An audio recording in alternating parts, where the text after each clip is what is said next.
মৰমৰ ছাত্ৰ-ছাত্ৰীসকল ই কক্সলৈ তোমালোকক স্বাগতম মই অংগৰাগ ভূঞা আৰু মই তোমালোকক অসমীয়া বিষয়ৰ পাঠ্যপুথি অংকুৰণৰ তৃতীয় পাঠ পণ্ডিত আনন্দৰাম বৰুৱাৰ আলোচনা লৈ আহিছো এই পাঠটোত সন্নিবিষ্ট হোৱা যিখিনি প্ৰশ্নোত্তৰ আছে যিখিনি অনুশীলনী আছে সেইখিনি এতিয়া আমি আলোচনা কৰিম এতিয়া আমি পাঠটোত থকা প্ৰশ্নখিনি লৈ যাওঁ ক পাঠভিত্তিক ক্ৰিয়া এইখিনি ক্ৰিয়া আমি কৰিম এতিয়া পাঠটো শুদ্ধকৈ আৰু স্পষ্টকৈ পঢ়া শুদ্ধ আৰু স্পষ্টকৈ পঢ়িবলৈ গৈছে এইখিনিতে গম পাইছা যে ইতিমধ্যে আমি পাঠটো পঢ়ি আহিছো এতিয়া আমাক কি কৰিবলৈ দিছে এই পাঠটো আনে শুনাকৈ স্পষ্ট আৰু শুদ্ধকৈ পঢ়িব লাগে আৰু কিয় পঢ়িব লাগে কাৰণ কেতিয়াবা আনে পঢ়িলে আমাৰ বৰ সহজ যেন লাগে কেতিয়াবা আমি চাই যদি পঢ়ি থাকো মনে মনে তেতিয়াও আমাৰ সহজ যেন লাগে তেতিয়া আমাৰ পঢ়াত অসুবিধা নহয় কিন্তু ভাষা এটা শুদ্ধকৈ পঢ়িব পৰাটো বৰ ডাঙৰ কথা গতিকে শুদ্ধকৈ পঢ়িব পাৰিম তেতিয়া যেতিয়া আমাৰ ভাষাটো আমি স্পষ্টকৈ কথা ক'ব পাৰিম উচ্চাৰণবোৰ আমাৰ শুদ্ধ হ'ব আৰু উচ্চাৰণবোৰ যদি শুদ্ধ হৈছে নে নাই জানিব লাগে তেনেহলে আমি নিজে কেনেকৈ গম পাম আমি যেতিয়া কোনোবা এটা পাঠ শুদ্ধকৈ পঢ়িম বা আমি পাঠটা শুদ্ধকৈ পঢ়িবলৈ চেষ্টা কৰিম তেতিয়া বেলেগে যেতিয়া শুনিব তেনেহলে যদি আমাৰ কিবা ভুল হৈছে সেইখিনি ভুল শুধৰাই দিব আৰু ফলত আমি সেই ভুলটো আৰু দুনাই নকৰো ফলত আমাৰ উচ্চাৰণ আৰু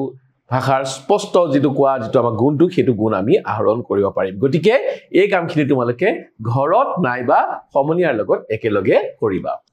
এতিয়া দ্বিতীয় ক্ৰিয়াকলাপলৈ যাওঁ ইয়াত উত্তৰ দিবলৈ কৈছে উত্তৰ কি আনন্দৰাম বৰুৱাৰ জন্ম ক'ত হৈছিল তোমালোকে নিশ্চয় জানা আনন্দৰাম বৰুৱাৰ জন্ম উত্তৰ গুৱাহাটীৰ ৰজাদুৱাৰত হৈছিল নহয় জানো আনন্দৰাম বৰুৱাৰ জন্ম ইংৰাজী 1850 চনৰ মে মাহৰ 21 তাৰিখে উত্তৰ গুৱাহাটীৰ ৰজাদুৱাৰত হৈছিল ৰজাদুৱাৰত মনত থাকিব নহয় উত্তৰ গুৱাহাটীৰ ৰজাদুৱাৰত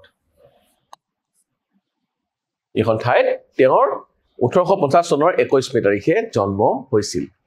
ইয়াৰ পিছৰ প্ৰশ্ন তেওঁৰ পিতৃ-মাতৃৰ নাম কি আছিল তোমালোকে নিশ্চয় এইটো প্ৰশ্নৰ উত্তৰ মুখতে আছে তোমালোকৰ তেওঁৰ পিতৃৰ নাম আছিল গৰ্গৰাম বৰুৱা আৰু মাতৃৰ নাম আছিল দুৰ্লভেশ্বৰী বৰুৱা পিতৃৰ নাম গৰ্গৰাম বৰুৱা আৰু মাতৃৰ নাম দুৰ্লভেশ্বৰী বৰুৱা এইকেইটা কিন্তু মনত ৰাখিব লাগিব ঠিক আছে এতিয়া আমি পৰৱৰ্তী প্ৰশ্নটোলৈ যাওঁ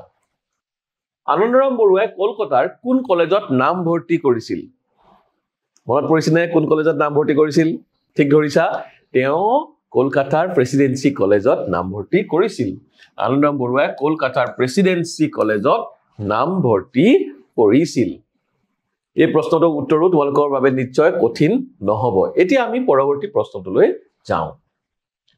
আনন্দৰাম বৰুৱা ভাষা কলা সংস্কৃতি সংস্থা কিয় প্ৰতিষ্ঠা কৰিছিল অৰ্থাৎ আনন্দৰাম বৰুৱাৰ নামত যিটো এবিলাক অৰ্থাৎ আনন্দৰাম বৰুৱা ভাষা কলা সংস্কৃতি সংস্থা নামৰ যিটো সংস্থা আছে সেইটো প্ৰতিষ্ঠা কিয় কৰা হৈছিল সেই প্ৰশ্নটোৰ উত্তৰ দিবলৈ হলে আমি এনেকৈ ক'ব লাগিব যে ভাৰতৰ ব্ৰিটিছ আমলৰ প্ৰথমজন অসমীয়া বেৰিষ্টাৰ আৰু অসমীয়া তথা ভাৰতীয় সিভিলিয়ান হোৱাৰ উপৰি আনন্দৰাম বৰুৱা আছিল এজন প্ৰখ্যাত সংস্কৃত পণ্ডিত তেওঁ প্ৰথমজন বেৰিষ্টাৰ আছিল ঠিক আছে ব্ৰিটিছ আমলৰ প্ৰথমজন অসমীয়া বেৰিষ্টাৰ আছিল অসমীয়া তথা ভাৰতীয় সিভিলিয়ান হৈছিল তেওঁ তদুপৰি সংস্কৃত ভাষাৰ এজন তেওঁ ডাঙৰ পণ্ডিত আছিল আৰু তেওঁৰ স্মৃতি ৰক্ষাৰ উদ্দেশ্যে এই আনন্দৰাম বৰুৱা ভাষা কলা সংস্কৃতি সংস্থাৰ প্ৰতিষ্ঠা কৰা হৈছিল এনেদৰে আমি বা তেওঁৰ স্মৃতি ৰক্ষাৰ লগতে এই ভাষা কলা চৰ্চাৰ উদ্গনি দিবলৈ এই প্ৰতিষ্ঠানটোৰ বা এই সংস্থাটোৰ প্ৰতিষ্ঠা কৰা হৈছিল এনেদৰে এই প্ৰশ্নটোৰ উত্তৰ লিখিবা এতিয়া পৰৱৰ্তী প্ৰশ্নলৈ যাওঁ এবিলাক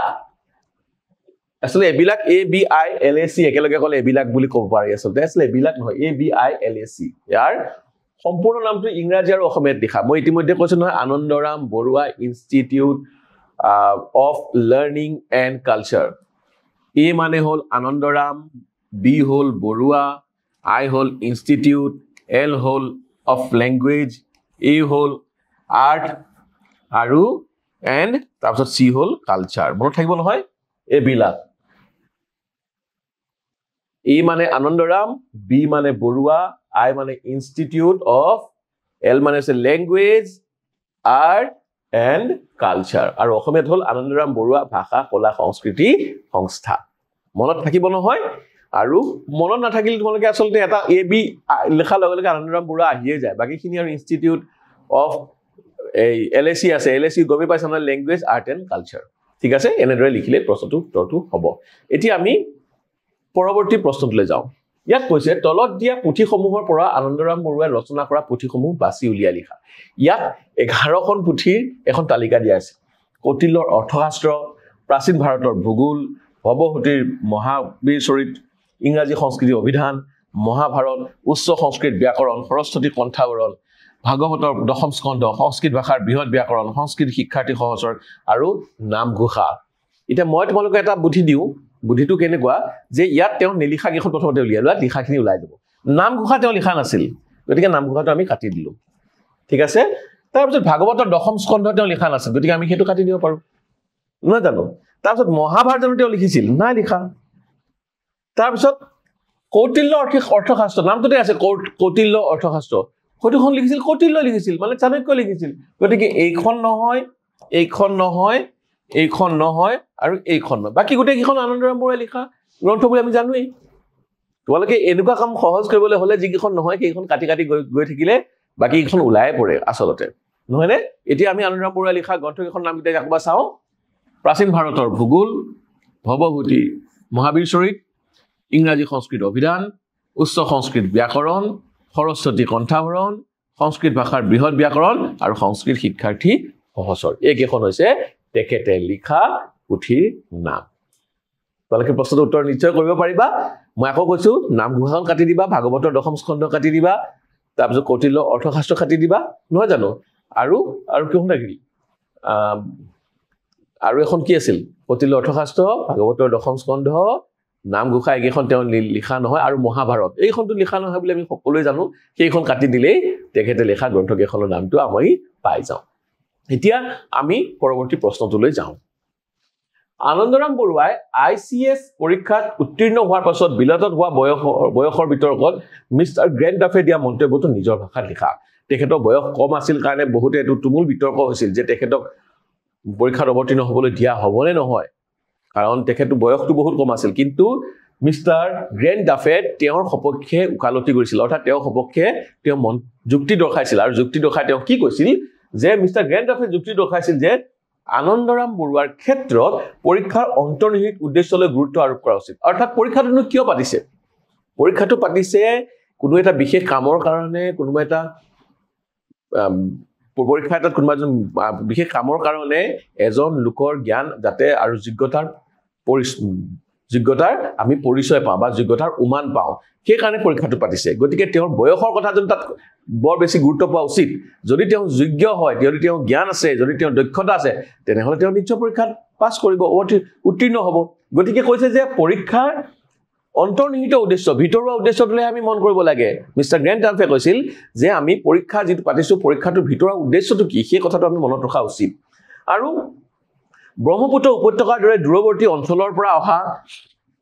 শিক্ষাৰ্থীসকলৰ বাবে এই ঐতিহাসিক প্ৰেক্ষাপটে সম্ভৱতঃ ঔপনিবেশিক ভাৰতৰ যোগ্যতা আঞ্চলিক প্ৰতিনিধিত্ব আৰু পৰীক্ষাৰ নিয়মৰ ব্যাখ্যাৰ বিষয়বোৰ পঢ়ি আনিছে কৈছে যে ইমান দূৰৰ পৰা তেওঁ আহিছে আৰু ইমান দূৰৰ পৰা আহিতে পৰীক্ষা দিব আহিছে আৰু পৰীক্ষাটো কি হৈছে আমাৰ ভাৰতত য'ত তেওঁলোকে শাসন কৰিছিল ব্ৰিটিছসকলে তাৰ মানুহবোৰৰ যোগ্যতা আৰু সেই ভাৰতীয় মানুহবোৰৰ প্ৰতিনিধিত্ব আঞ্চলিক প্ৰতিনিধিত্ব আৰু পৰীক্ষাৰ নিয়ম ব্যাখ্যাৰ কথা ইয়াত কঢ়িয়াই আনিছে গতিকে আমি তেওঁৰ আকাংক্ষাৰ বাটত প্ৰতিবন্ধকতা সৃষ্টি কৰা অনুচিত অৰ্থাৎ তেওঁ যেটো কৰিব বিচাৰিছে তাৰ বাটত আমি হেঙাৰ দিয়া বা তেওঁ বাটত থিয় দিয়াটো বা বাধাৰ সৃষ্টি কৰা অনুচিত আৰু তেখেতৰ যোগ্যতা সন্মান প্ৰদৰ্শন কৰি গতিকে তেওঁ পৰীক্ষাত অৱতীৰ্ণ হ'বলৈ দিয়া উচিত এনেদৰে মিষ্টাৰ গ্ৰেণ্ড-ডাফে যুক্তি দৰ্শাইছিল আৰু এই কথাখিনি মই মোৰ নিজৰ ভাষাত কৈছো আৰু তোমালোকে যদি ইয়াত সৰলকে লিখিব পাৰা তেতিয়া বেছি ভাল অৰ্থাৎ এই কথাটো ক'ব লাগে যে পৰীক্ষাটো উদ্দেশ্যটো চাব লাগে আমি বেছি গুৰুত্ব আৰোপ কৰিব লাগে আৰু চাব লাগে যে আঞ্চলিক প্ৰতিনিধিত্বৰ কথা আছে সুদূৰ ব্ৰহ্মপুত্ৰ উপত্যকাৰ পৰা আহিছে ঔপনিবেশিক ভাৰতৰ যোগ্যতা আঞ্চলিক প্ৰতিনিধিত্ব আৰু পৰীক্ষাৰ নিয়ম ব্যাখ্যাৰ বিষয়খিনি যেহেতু ইয়াত জড়িত হৈ আছে গতিকে তেওঁৰ আকাংক্ষাৰ বাটত বা তেওঁৰ বিচৰা ৰাস্তাৰ বাটত আমি হেঙাৰ বা বাধাৰ সৃষ্টি কৰিব নালাগে গতিকে তেওঁ পৰীক্ষাত অৱতীৰ্ণ হ'ব দিব লাগে এনেধৰণে তোমালোকে সৰলভাৱে লিখিব পাৰা কাৰণ প্ৰশ্নটোত কৈছে যে তেখেতে কোৱা কথাখিনি তোমালোকে নিজে সৰলভাৱে নিজৰ ভাষাত লিখা গৈছে গতিকে তোমাৰ নিজৰ ভাষাত যিমান ধুনীয়াকৈ লিখিব পাৰা বা যিমান সৰলকৈ লিখিব পাৰা সিমান ভাল আৰু এই প্ৰশ্নটো হৈছে আনন্দৰাম বৰুৱাৰ কৰ্মজীৱনৰ বিষয়ে কেইখাৰিমান বাক্য লিখা অৰ্থাৎ তেওঁ কৰ্মজীৱন কেনেদৰে আৰম্ভ কৰিছিল কেনেকৈ শেষ হৈছিল সেই কথাখিনি আমি ইয়াত লিখিব লাগিব স্বদেশলৈ উভতি আহি আনন্দৰাম বৰুৱাই পোনপ্ৰথমে শিৱসাগৰ জিলাত সহকাৰী মেজিষ্ট্ৰেট হিচাপে যোগদান কৰে মেজিষ্ট্ৰেট হিচাপে দেই সহকাৰী মেজিষ্ট্ৰেট হিচাপে যোগদান কৰে আৰু তাৰ পাছত তেখেতে ময়মনসিংহ জিলাৰ সহকাৰী মেজিষ্ট্ৰেট আৰু কালেক্টৰ হিচাপে যোগদান কৰে কি হ'ল ময়মনসিংহ জিলাৰ সহকাৰী মেজিষ্ট্ৰেট আৰু কালেক্টৰ হিচাপে তেওঁ যোগদান কৰিছিল এনেদৰে বিভিন্ন জিলাত উচ্চ পদস্থ বিষয়া হিচাপে কাৰ্যনিৰ্বাহ কৰি তেওঁ কি কৰিলে 1884 চনত নোয়াখালী জিলাৰ মেজিষ্ট্ৰেট হিচাপে নিযুক্ত হয় আগতে সহকাৰী মেজিষ্ট্ৰেট আছিল প্ৰথমতে শিৱসাগৰ জিলা সহকাৰী মেজিষ্ট্ৰেট তাৰপিছত ময়মনসিংহ জিলাৰ সহকাৰী মেজিষ্ট্ৰেট কিন্তু নোয়াখালী জিলাৰ তেওঁ মেজিষ্ট্ৰেট হিচাপে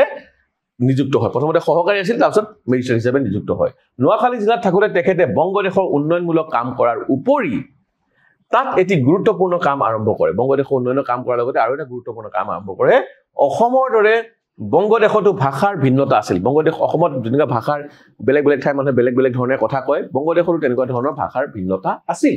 এই ভিন্নতা দূৰ কৰাৰ কাৰণে বংগদেশৰ ভাষাবিদসকলে মান্য ভাষাত এখন অভিধানৰ প্ৰয়োজনীয়তা অনুভৱ কৰিছিল অৰ্থাৎ কোনটো ভাষা মানি ল'ব যিটো ভাষা মানি ল'ব সেই ভাষাটোৰ এখন অভিধান থকা উচিত গতিকে কি কৰিছিল তেখেতে এই গুৰুত্বপূৰ্ণ কামটো হাতত লৈছিল যদিও সম্পূৰ্ণ কৰিব নোৱাৰিলে তেখেতে এটা কামটো হাতত লৈছিল কিন্তু তেখেতে কিন্তু সম্পূৰ্ণ কৰিব নোৱাৰিলে 1889 চনত তেখেতে বংগদেশত আকস্মিকভাৱে মৃত্যুবৰণ কৰে বংগদেশতে 1889 চনত তেওঁ মৃত্যুবৰণ কৰে তেখেতে তেখেতৰ দেহাৱসান ঘটে এইটোৱে তেওঁ কৰ্মজীৱনৰ বিষয়ে এইখিনি লিখিলেই যথেষ্ট এতিয়া আমি পৰৱৰ্তী প্ৰশ্নলৈ যাওঁ ইয়াত কৈছে যে ক অংশত থকা শব্দৰ লগত খ অংশত থকা শব্দবোৰ আস্থানি মিলোৱা এফালে কি আছে অধ্যবসায়টো কৰিয়ে দিছে নেৰা নেপেৰাকৈ লাগি থকা কাৰ্য এনেদৰে আমি মিলাব লাগিব এটা মন্থন সুখ্যাতি জাকত জিলিকা অৱদান সংকল্প অপ্ৰত্যাশিত প্ৰতিযোগী নিযুক্ত মনীষী এটা এটা শব্দ আমি চাব লাগিব এটা চালো মন্থন মন্থন মানটো অতি শুনি নহয় এটুকু নহব সুনাম যশস্যা নহয় মথা বা ঘুটা কাৰ্য আমি পাই গলো গতিকে মন্থনটো আমি কি কৰিম মথা বা ঘুটা কাৰ্য হৈ গল মন্থন পাই গলো তাৰপিছত থাকিল সুখ্যাতি অতি শুৱনি বহুতৰ মাজত চকুত পৰা এটোতো সুখ্যাতি মানে নহয় সুখ্যাতি মানে কি সুনাম বা যশস্যা গতিকে কি হ'ব সুনাম যশস্যা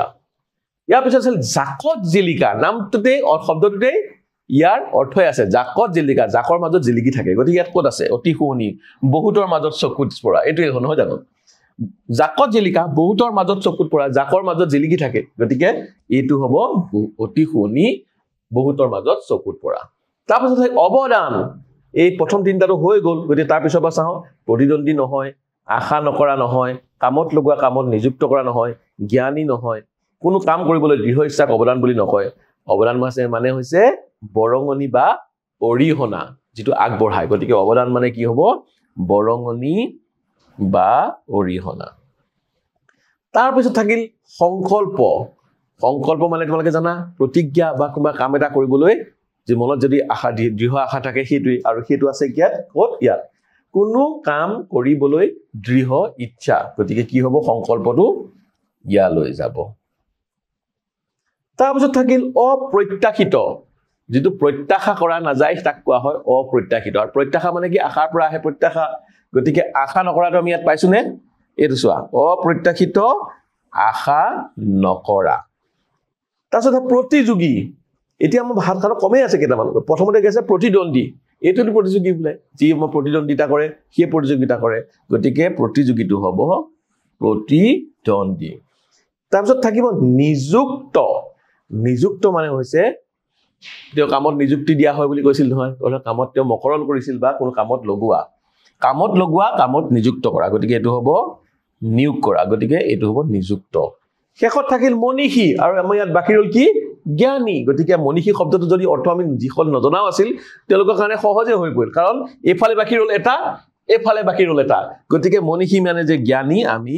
অনায়াসে কৰিব পাৰো আৰু যিসকলে মনীষী মানে জ্ঞানী বুলি নাজানিছিল তেওঁলোকে ইয়াৰ পৰাই শিকি ল'ব পাৰে সহজ নহয় নে আৰু তোমালোকে যদি কোনোবাটো নাজানাও প্ৰথমতে জনা কেইটা মিলাই লবা তাৰপিছত নজনা কেইটাৰ মাজত তোমালোকে মিলাবলৈ বেছি সহজ হৈ যায় মই আকৌ কৈছো অধ্যবসায় নেৰা নেপেৰাকৈ লাগি থকা কাৰ্য মন্থন মথা বা ঘোটা কাৰ্য সুখ্যাতি হ'ব কি সুনাম যশস্যা জাকত জিলিকা অতি শুৱনি বৰ ধুনীয়া বহুতৰ মাজত চকুত পৰা অৱদান বৰঙনি বা অৰিহণা সংকল্প কোনো কাম কৰিবলৈ দৃঢ় ইচ্ছা অপ্ৰত্যাশিত আশা নকৰা প্ৰতিযোগী প্ৰতিদ্বন্দ্বী নিযুক্ত কামত লগোৱা কামত নিয়োগ কৰা আৰু মনীষী হ'ল জ্ঞানী এনেদৰে আমি এই প্ৰশ্নখিনিৰ উত্তৰ কৰিব পাৰো নহয় যে মৰমৰ ছাত্ৰ ছাত্ৰীসকল এই প্ৰশ্নটোৰ উত্তৰ কৰাৰ লগে লগে আমি এই পাঠটোত থকা যিখিনি অনুশীলনী বা ক্ৰিয়াকলাপৰ আলোচনা তাৰ এইটো ভাগৰ ইয়াতে আমি সামৰণি পেলাইছো আৰু যিখিনি প্ৰশ্ন উত্তৰ আমাৰ ৰৈ গ'ল বা যিখিনি অনুশীলনী বা যিখিনি ক্ৰিয়াকলাপ বাকি ৰ'ল সেইখিনি আমি পৰৱৰ্তী ভাগত আলোচনা কৰিম তেতিয়ালৈকে তোমালোকে মোক বিদায় দিয়া ধন্যবাদ